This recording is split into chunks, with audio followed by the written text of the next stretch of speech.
Pada suatu malam, di sebuah kantor yang mulai sepi, seorang wanita bernama Jennifer masih sibuk menuntaskan pekerjaannya.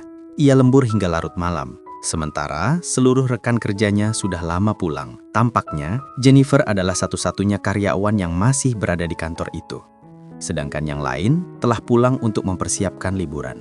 Maklum, 3 hari ke depan merupakan hari libur yang cukup panjang, dan semua orang tampak ingin segera menikmati waktu mereka. Setelah menyelesaikan pekerjaannya, Jennifer tidak langsung beranjak pulang. Ia duduk sejenak, lalu mengirimkan sebuah email kepada mantan tunangannya di New York. Dalam pesannya, Jennifer menyampaikan bahwa ia berencana memesan tiket pesawat dan terbang malam ini juga untuk menemuinya, dengan harapan untuk memperbaiki hubungan yang pernah terputus.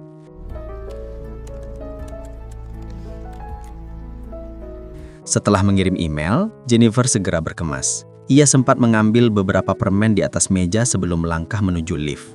Di sisi lain gedung yang sama, seorang pria bernama Jamal, yang juga karyawan di kantor itu, baru saja keluar dari toilet. Mereka tidak saling mengenal. Tapi malam itu, secara kebetulan mereka menunggu lift dari lantai yang berbeda. Dan akhirnya bertemu di dalamnya. Kantor sudah benar-benar sepi, hanya mereka berdua yang tersisa. Suasana di dalam lift terasa canggung dan sunyi. Jamal berusaha mencairkan suasana dengan obrolan ringan dan sedikit candaan. Namun Jennifer tidak menunjukkan ketertarikan. Ia hanya menjawab singkat seolah ingin segera sampai di luar. Check out this guy.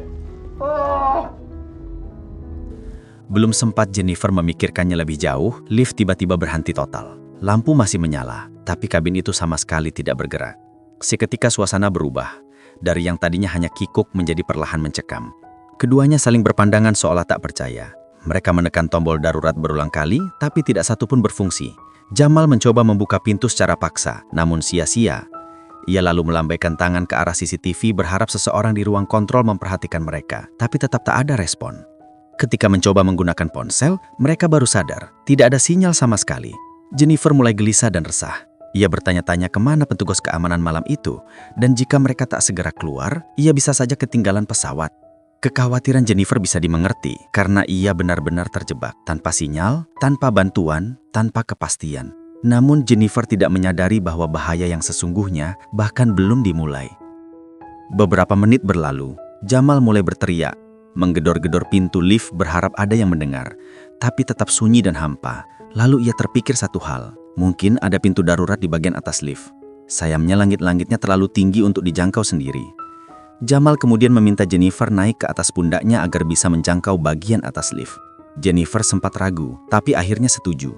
Ia naik perlahan, meraba sisi langit-langit lift, mencari celah yang mungkin bisa dibuka. Namun tanpa sengaja, tangannya terpukul cukup keras pada lempengan logam dingin di atas, meninggalkan luka kecil di kulitnya. Oh, Ready? yeah. Oh, you're going all the way. Ready? Yeah. Ready? Yeah. Whoa. Okay. Okay. Ow. What, you okay? Yeah. You okay? Yeah, can you... Karena tak menemukan jalan keluar, Jamal akhirnya menurunkan Jennifer dari pundaknya. Keduanya kembali duduk dalam diam hanya ditemani dengung halus mesin lift yang tak lagi bergerak. Waktu berlalu cukup lama yang membuat Jennifer mulai tampak putus asa. Ia sadar kemungkinan besar ia telah terlambat mengejar penerbangan malam itu. Melihat ekspresinya yang muram, Jamal merasa iba. Ia mencoba menghiburnya, melempar beberapa candaan kecil berharap bisa membuat Jennifer sedikit tersenyum. Usaha Jamal rupanya tidak sia-sia. Perlahan sikap Jennifer mulai melunak. Ia pun mulai membuka diri. Percakapan mereka mengalir pelan. Mulai dari perkenalan, pekerjaan, hingga cerita-cerita ringan untuk mengusir bosan, hingga waktu terus berjalan tanpa terasa. It's been an hour. Yeah, I'm never gonna make it. I'm Jennifer, by the way. Beberapa jam kemudian, Jennifer mulai merasa ingin buang air kecil. Namun karena malu, ia berusaha keras menahannya. Jamal yang menyadari hal itu mencoba memberi solusi. Ia menyarankan agar Jennifer melakukannya saja di sudut lift, dan ia akan menutup mukanya dengan jaketnya supaya tidak terlihat. Namun Jennifer langsung menolak. Ia tidak ingin membuat lift jadi kotor. Jamal tidak menyerah lalu menawarkan botol termos miliknya agar Jennifer bisa menggunakannya dan berjanji akan memalingkan wajah sambil menutup mata supaya Jennifer merasa lebih nyaman. Setelah ragu sejenak, Jennifer akhirnya mengiyakan dan menggunakan botol itu.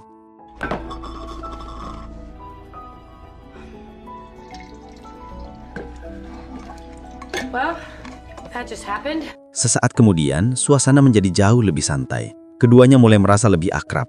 Mereka saling memperkenalkan dirinya, membuka percakapan yang lebih pribadi tentang hubungan dan hal-hal gila yang pernah mereka lakukan dalam hidup. Jamal hanya tertawa kecil, lalu membalikkan pertanyaan itu kepadanya. Jennifer tersenyum lalu menceritakan satu kenangan masa kuliah yang kini terasa konyol baginya. Sementara Jamal menuturkan kisah singkat tentang malam yang liar dengan seorang mantan pacarnya. Namun Jamal seketika diam dan merasa obrolan mereka mulai kelewatan. Mendengar itu, Jennifer menatapnya tanpa berkata apa-apa. Bahkan ia tak bereaksi apapun ketika Jamal melangkah perlahan mendekat. Hingga akhirnya, mereka saling berciuman dan memberi kehangatan untuk mengisi malam yang panjang itu. Setelah suasana kembali tenang, Jamal menatap Jennifer dengan tatapan lembut yang perlahan berubah menjadi serius. Dalam hatinya ia mengakui bahwa perasaannya pada perempuan itu telah tumbuh menjadi sesuatu yang lebih daripada sekedar ketertarikan. Namun ketika ia mengungkapkannya, respons Jennifer sama sekali tidak seperti yang ia harapkan. Jennifer melepaskan pelukannya dan mengakui bahwa hatinya masih terikat pada seseorang di masa lalu. Ia menjelaskan bahwa perjalanan ke New York malam ini bukan sekedar urusan pekerjaan, melainkan usaha terakhir untuk memperbaiki hubungan yang pernah hancur. Apa yang baru saja terjadi di dalam lift menurutnya hanyalah luapan emosi di bawah tekanan, bukan sesuatu yang seharusnya berarti lebih. Kata-kata itu membuat Jamal terdiam. Rasa kekecewaan dan penolakan yang menumpuk di dalam dirinya seolah menekan udara di ruang sempit itu. Ia berusaha meyakinkan Jennifer untuk melupakan masa lalunya, namun usahanya hanya menimbulkan jarak. Jennifer merasa ucapannya justru meremehkan perasaannya sendiri. Jennifer menunduk mencoba menenangkan diri. Dalam pikirannya, ia berharap ketika semuanya berakhir mereka bisa keluar dari lift ini tanpa membawa apapun dari malam itu. Ia ingin segalanya kembali seperti semula, seolah tidak pernah ada yang terjadi. Namun setelah itu, sesuatu dalam diri Jamal berubah. Ekspresinya yang semula ramah perlahan berganti dengan sorot mata yang dingin dan sulit dibaca. Suasana di dalam lift pun ikut bergeser, dari hening yang canggung menjadi hening yang menakutkan. Tanpa banyak bicara, Jamal memperlihatkan sisi dirinya yang selama ini tersembunyi. Ia mengakui bahwa semua yang ia katakan sebelumnya hanyalah kebohongan. Ia bukan karyawan dengan jabatan tinggi seperti yang ia ceritakan, melainkan hanya seorang petugas keamanan di gedung itu. Jennifer membisu, napasnya tercekat saat Jamal mengeluarkan ponselnya dan memperlihatkan rekaman CCTV. Gambar-gambar itu menampilkan dirinya, berjalan di lorong, bekerja di meja dan menunggu lift setiap malam. Ia menyadari bahwa setiap geraknya selama ini telah diawasi. Rasa takut perlahan menyelimuti tubuhnya. Ia baru menyadari bahwa pertemuan ini bukan kebetulan dan lift itu tidak rusak, tapi semuanya telah direncanakan. What are you talking about? And I certainly have noticed you, but not just a couple of times. Jamal kemudian mengeluarkan sebuah kunci metal dari sakunya dan membuka panel rahasia di dinding lift. Pintu yang selama ini terkunci, ternyata ia sengaja blok sejak awal. Jennifer melangkah mundur, tubuhnya bergemetar hebat. Dalam benaknya hanya ada satu pikiran, yaitu melarikan diri. Tapi ketika ia mencoba merebut kunci dari tangan Jamal, pertikaian pun pecah di ruang sempit itu.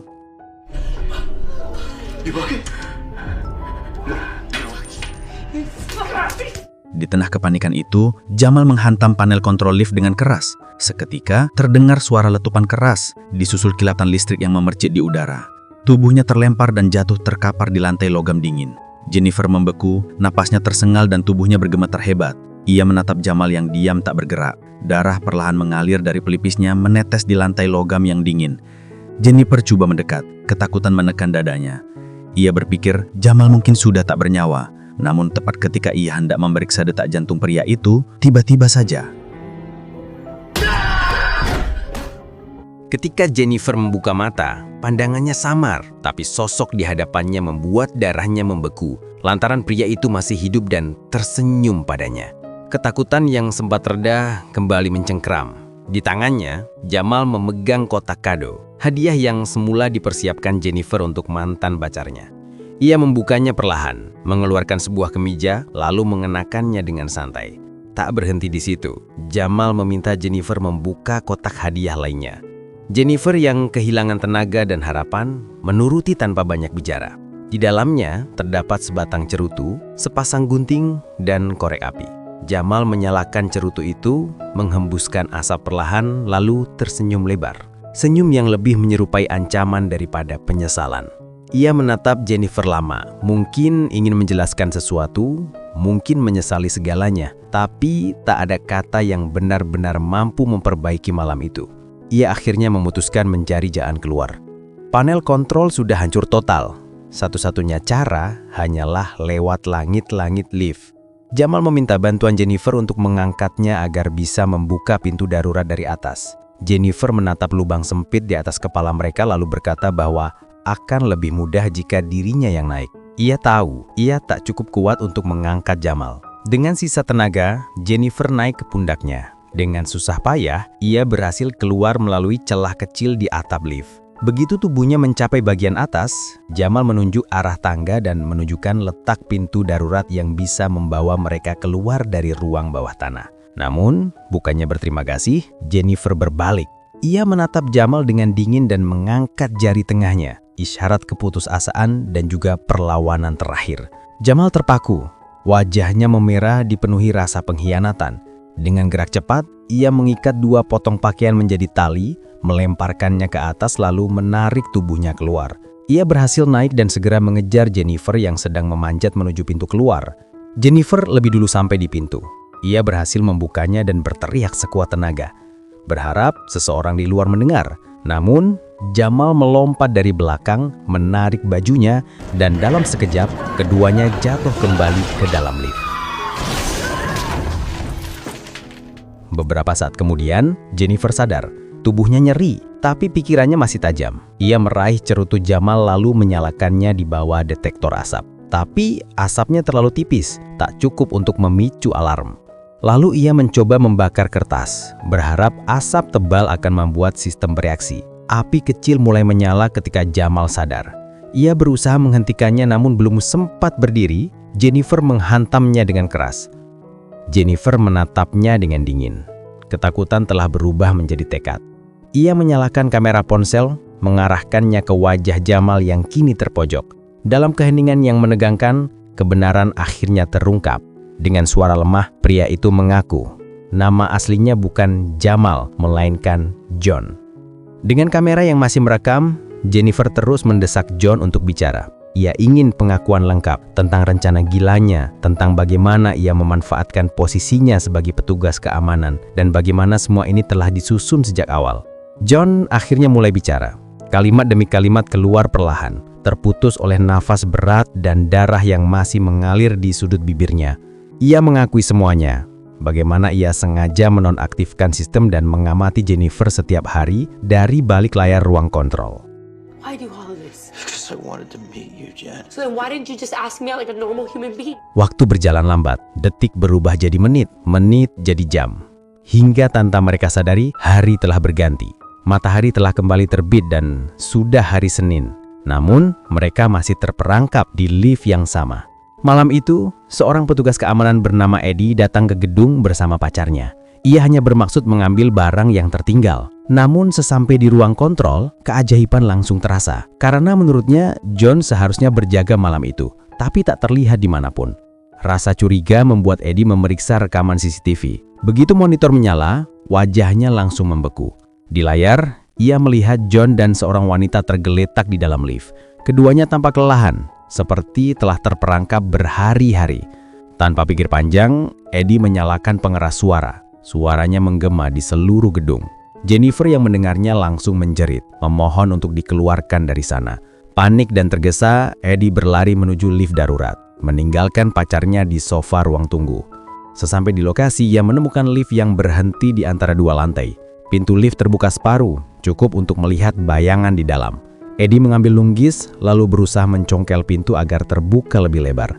Dari dalam, Jennifer berusaha menyelipkan kepalanya ke celah pintu, mencoba keluar lebih cepat. Namun Eddie memperingatkannya agar mundur sedikit karena ia ingin membuka pintu sepenuhnya terlebih dahulu. Namun begitu Jennifer berbalik, tragedi kembali terjadi. Dalam sekejap, John menjatuhkannya ke lantai. Gerakannya cepat, nyaris tak terlihat. Dari luar, Eddie tak menyadari apapun. Beberapa saat kemudian, John pura-pura panik. Ia berteriak minta tolong, suaranya terdengar meyakinkan. Tanpa rasa curiga sedikit pun, Eddie naik ke atas lift untuk membantu. Disitulah segalanya berakhir. John menyerangnya dari belakang. Beberapa saat kemudian, John menarik nafas panjang, menatap sekeliling dengan wajah dingin. Ia menyeret tubuh Jennifer yang masih tak sadarkan diri, memasukkannya ke bagasi. Setelah memastikan kunci terkunci rapat, ia kembali ke kantor. Ia menyingkirkan tubuh Eddie beserta seragam dan identitasnya. Semua jejak dihapus seolah tak terjadi apa-apa. John mengenakan seragam itu, mengenakan kembali perannya sebagai penjaga malam. Ia masuk ke ruang kontrol, memeriksa rekaman CCTV satu persatu, lalu menghapus semuanya. Ketika hendak meninggalkan gedung, ia sempat berhenti setelah melihat pacar Eddie berdiri, tampak kebingungan. John menatapnya lama, lalu mendekat tanpa sepatah kata. Beberapa detik kemudian, sunyi kembali menyelimuti gedung itu. Tubuh wanita itu juga dibuang ke dalam lubang lift yang sama. Setelah memastikan semuanya bersih tanpa bukti dan saksi, John melangkah menuju mobilnya. Malam terasa sunyi, hanya suara angin yang berdesir di kejauhan. Ia menyalakan mesin lalu melaju ke suatu lokasi terpencil di pinggiran kota, tempat yang tak akan ditemukan siapapun. Di sana, John mengambil jeriken berisi bensin, menuangkannya ke dalam sebuah tong menal besar yang telah ia siapkan. Api menjadi satu-satunya cara untuk menghilangkan segalanya. Ketika membuka bagasi, ia terdiam sejenak. Tatapannya kosong namun lembut, seolah masih tersisa sedikit rasa manusia di dalam dirinya. Di balik keheningan malam, ia berbisik bahwa ia sangat mencintai Jennifer, tapi takdir tak bisa menyatukan mereka. Di saat itu, tubuh Jennifer terbaring diam, pucat dan tampak tak bernyawa. John menarik napas panjang lalu berbalik untuk menyalakan api di tong bensin. Nah, di saat itu, Jennifer membuka mata.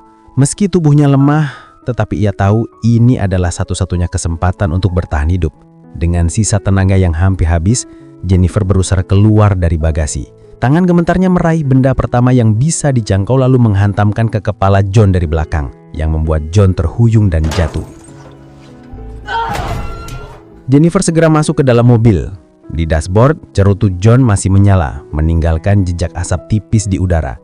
Ia menatap kaca spion, lalu tanpa ragu menginjak pedal gas mundur sekuat tenaga. Seketika mobil meluncur cepat menghantam John. Tubuhnya terpental dan jatuh ke dalam tong yang basah oleh bensin. Kini di wajah Jennifer tak ada lagi ketakutan, hanya kelelahan dan ingin tetap hidup. Sehingga ia mengambil cerutu yang masih menyala di dashboard, menatapnya sebentar, lalu melemparkannya ke arah tong. Sebuah ledakan besar memecah kesunyian malam. Api menjilat langit, membakar semuanya tanpa sisa. Akhirnya, John pun lenyap dalam kobaran api. Dan dengan demikian, filmnya pun berakhir.